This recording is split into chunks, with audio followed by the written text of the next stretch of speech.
नमस्कार दोस्तों, एक बार फिर से स्वागत है हमारे YouTube channel GS by Bhavesh Kumar में। आज हम लोग पॉलिटी का या दूसरा वीडियो देखेंगे।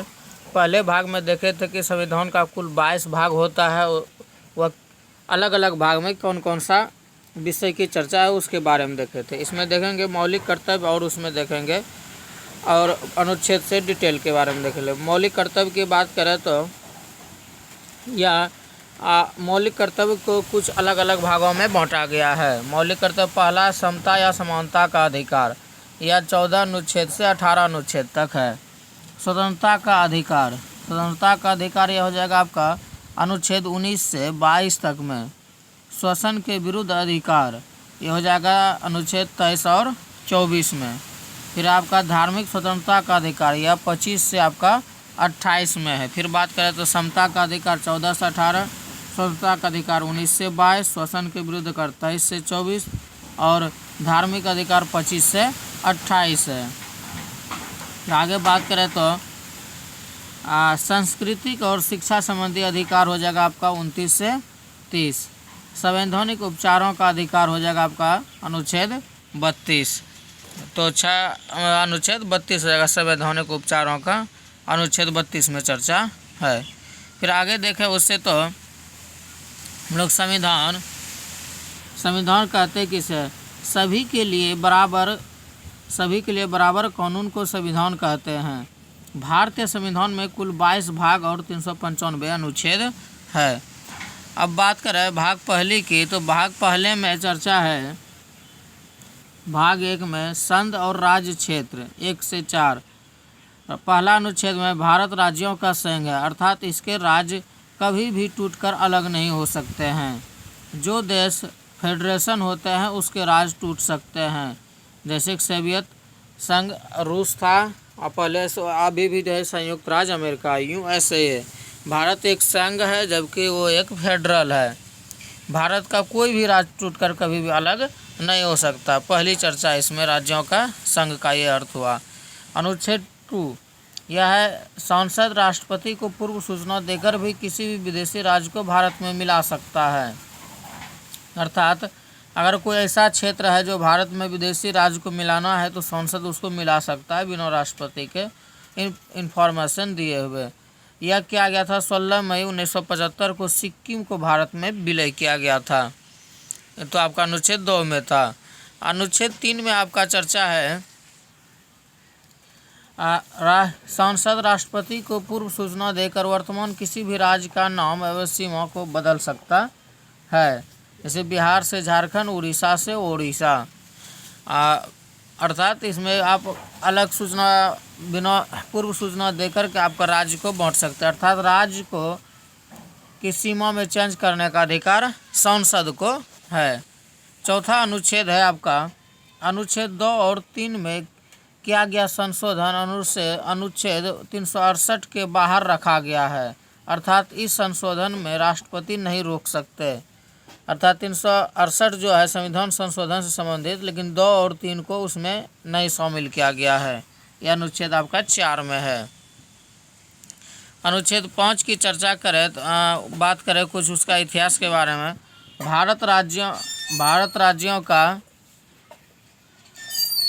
भारतीय राज्यों का कुछ इतिहास देखते हैं तो आज़ादी के समय भारत में 552 से अधिक देशी रियासत टूटा हुआ था। अंग्रेज़ों ने यह अधिकार दिया कि वे राज्य भारत में मिल सकते हैं या पाकिस्तान में मिल सकते हैं, स्वतंत्र देश के रूप में बन सकते हैं। इन रियासतों को भारत में मिलने का कार्य सरदार पटेल और के मेनन ने किया। उन्होंने सभी राज्यों को भारत में विलय करा दिया। सभी राज्यों को उसने भारत में विलय करा दिया, किंतु 3 राज्य विलय को तैयार नहीं हुए। पहला था आपका जम्मू कश्मीर, जूनागढ़ और हैदराबाद। जम्मू कश्मीर की चर्चा करें तो यह देश स्वतंत्र देश बनना चाहता था। यहाँ के राजा हरी सिंह थे, उन्होंने प्रधानमंत्री शेख अब्दुल्ला था। इसी बीच पाकिस्तान के इशारा पर कश्मीर में घुसपैठ होने लगी, जिसके बाद 26 अक्टूबर 1947 को कश्मीर का विलय हस्ताक्षर भारत का अंग बना। जो विलय पत्र पर सिग्नेचर किया गया था आपका 26 अक्टूबर 1947 को। बात करें जूनागढ़ या गुजरात का एक रियासत था जो पाकिस्तान में जाना चाहता था, किंतु सरदार पटेल ने जनमत संग्रह कराकर उसे भारत में मिला लिया।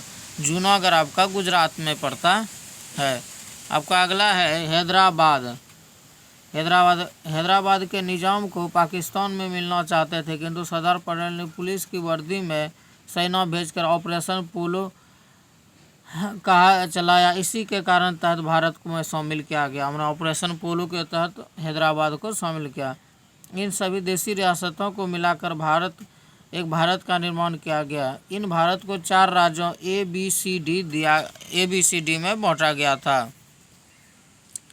भाषाई के आधार पर राज्य का गठन 1949 में एसके घर को गठन किया गया था। एसके घर आयोग गठन किया गया था भाषा का आधार, किंतु इनके भाषाई के आधार पर राज्यों का गठन का विरोध हुआ। तेलुगु भाषा के लिए अलग राज्य मांग करते हुए पेट श्रीरामुलु भूख हड़ताल पर बैठ गए और 56 दिन के भूख हड़ताल पर उसकी मृत्यु हो गई और फलस्वरूप जनता का विरोध बढ़ गया, जिसके कारण फलस्वरूप नेहरू जी ने 10 अक्टूबर 1953 में तेलुगु भाषा के लिए एक अलग राज्य आंध्र प्रदेश को अलग कर दिया गया। अंत में यह भाषा के आधार पर गठित होने वाला पहला राज्य बना। आगे चर्चा करें तो भाषाई के आधार पर राज्यों को गठन के लिए 1953 में फजल अली आयोग का गठन किया गया था। इसने अपनी रिपोर्ट 1956 में दिया और भाषाई आधार पर राज्यों को कानूनी मान्यता दे दिया। इस आयोग के फलस्वरूप 7वां संविधान संशोधन 1956 पारित किया गया, जिसमें ABCD के भाषा के आधार पर 14 राज्य और 6 केंद्र शासित प्रदेश बनाए गए। 14 राज्य। पंजाब राज्य का पुनर्गठन शाह आयोग के सिफारिश पर हुआ। पंजाब राज्य का पुनर्गठन शाह आयोग के सिफारिश पर हुआ। आगे चर्चा करें तो नागरिकता की बात करें तो नागरिकता कोई भी देश अपने को मूल निवासी को कुछ विशेष अधिकार देता है। इस अधिकारियों को ही नागरिकता कहा जाता है। भारत में एक हरी नागरिकता अर्थात हम केवल देश के नागरिक हैं, राज्यों को नागरिक बल्कि नहीं निवासी है। भारत में नागरिकता ब्रिटेन से लिया गया है। भारत की नागरिक 1950 के अधिनियम आधारित है। नागरिकता में पहली बार संशोधन 1986 में किया गया था। नागरिक होने के कारण पैन कार्ड, आधार कार्ड दिया जाता है। गैर नागरिक को यह सुविधा उपलब्ध नहीं है। अब नागरिकता की चर्चा भाग 2 में है। आगे देखें दूसर भाग के तो भाग 2 में अनुच्छेद 5 से 11 तक। अनुच्छेद 5 से 11 तक। अनुच्छेद 5 संविधान के प्रारंभ में दी गई नागरिकता अर्थात जब संविधान बना था तो उन सभी लोगों को नागरिकता दी गई जो उस समय भारत के अंदर थे, अर्थात जो भी भारत के सीमा के अंदर थे उस समय आपको नागरिकता दिया गया। 6ठा अनुच्छेद में है आपका पाकिस्तान से भारत में आए लोगों को नागरिकता, किंतु यही वह संविधान बनने के बाद आएंगे तो नागरिकता नहीं मिलेगी।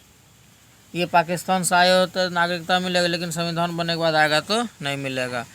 आपका अनुच्छेद कौन सा हो जाएगा? अनुच्छेद 7 की बात करें तो अनुच्छेद 7 में स्वतंत्रता के बाद भारत से पाकिस्तान चले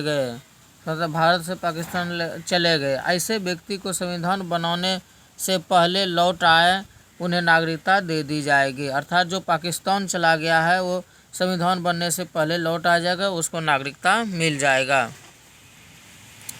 आपका 9 में है अनुच्छेद 9 में विदेशी भ्रमण या नौकरी करने पर भारत की नागरिकता समाप्त नहीं होगी। अर्थात अनुच्छेद 8 में है कि विदेश भी चले गए तो आपका नागरिकता समाप्त नहीं होगा। और 9 नंबर में है विदेशी नागरिकता लेने पर भारतीय नागरिकता समाप्त हो जाएगी। यह अनुच्छेद 9 में है। विदेशी नागरिकता लेने पर नागरिकता क्या हो जाएगा? समाप्त हो जाएगी। अनुच्छेद 10, भारत की नागरिकता बनी रहेगी तब तक जब तक वह कोई देश विरोध नहीं करते हैं। भारत की नागरिकता बनी रहेगी जब तक वह कोई देश विरोधी कार्य नहीं करता है, अर्थात देश विरोधी कार्य करने पर उसकी नागरिकता समाप्त किया जा सकता है। अनुच्छेद आपका 11 में है, नागरिकता संबंधी कानून संसद बनाती है, यह जिम्मेदार गृह मंत्रालय को दिया गया है। तो यह अनुच्छेद आपका 11 में हो जाएगा। अब नागरिकता प्राप्त करने की विधि की बात करें तो कौन कौन सी विधि? भारत में नागरिकता 5 विधि है। पहला आपका जन्म के आधार पर, भारत में जन्म लेने पर सभी बच्चों को नागरिकता दी जाएगी, उनके माता पिता भारत के नागरिक हो तो जैसे हम सभी। दूसरा है विदेश में जन्म लेने पर भी बच्चों को नागरिकता दी जाएगी यदि उसके माता पिता या दोनों में से कोई एक भारत का नागरिक हो, जैसे शिखर धवन। आपका अगला है तीसरा विधि, किसी भी विदेशी राज्य को भारत में मिला लेने पर यदि वहाँ के लोगों को नागरिकता दी जाएगी। अगर सिक्किम भारत में विलय होने के बाद वहाँ की नागरिकता दी जाएगी। नागरिकता व बांग्लादेश के 24 परगना जिला को नागरिकता दिया गया। फिर आपका 4 नंबर में है पंजीकरण। इस विधि के द्वारा नागरिकता प्राप्त करने के लिए व्यक्ति को 5 साल लगातार भारत में रहना होगा। इस विधि द्वारा राष्ट्रमंडल देशों को नागरिकता दी जाती है। तो 5 साल। आपका 5वां विधि है देशीकरण। वैसा व्यक्ति जो भारत के किसी एक भाषा को ही जानता हो, भारत के प्रति सकारात्मक सोच रखता हो, वैज्ञानिक कला निपुण हो, लगातार भारत में 10 साल तक रहा हो, तो उसको आपका नागरिकता दिया जा सकता है। उसके बाद अगला है ओवरसीज नागरिकता। ओवरसीज नागरिक इसे 2005 में लक्ष्मी मित्तल सिंधु समिति द्वारा जोड़ा गया। ये बड़े बड़े उद्योगपतियों को दिया जाता है जो नागरिकता ग्रहण कर लिए हैं। इस नागरिकता प्राप्त करने वाले व्यक्तियों को बिना वीज़ा के भारत आ सकता है। देश विरोधी काम करने या पागल हो जाने या दूसरे राष्ट्र के प्रभाव में आ जाने पर गृह मंत्रालय द्वारा नागरिकता समाप्त की जा सकती है। तो नागरिकता की इस तरफ 5 गो था कि पहले जन्म लेना चाहिए या विदेश में हुआ तो माता पिता यहाँ का रहना चाहिए। अब वीज़ा की बात करें तो वीज़ा किसी दूसरे में जाने के लिए अनुमति की आवश्यकता होती है। इस अनुमति को ही वीज़ा कहते हैं। बिना वीज़ा किसी दूसरे देश में आप प्रवेश नहीं कर सकते हैं। पासपोर्ट होता है वह अपने देश को छोड़कर दूसरे क्षेत्र में जाने के लिए खुद अपने देश से अनुमति लेती है, तो उसे पासपोर्ट कहते हैं।